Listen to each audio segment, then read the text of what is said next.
Зазвичай я ставлю труби для поливу своїх дерев, виноград. Це в мене виноградник. Побачите, всюди стоять труби. Усюди. Ось це абрикос, шедевр, це слива абрикос.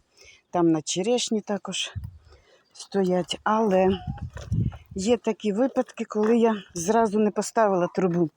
Тож не знаю тепер, де корінці. Тож я ось так поливаю. Роблю ось так дірочки. Я вже, правда, полила його. Це грушка цього.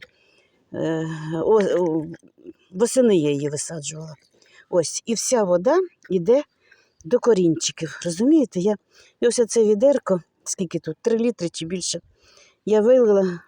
Деревце маленьке, йому достатньо цієї водички. Ось. А потім зверху ось так примульчую, щоб волога не випаровувалася. Ось і все.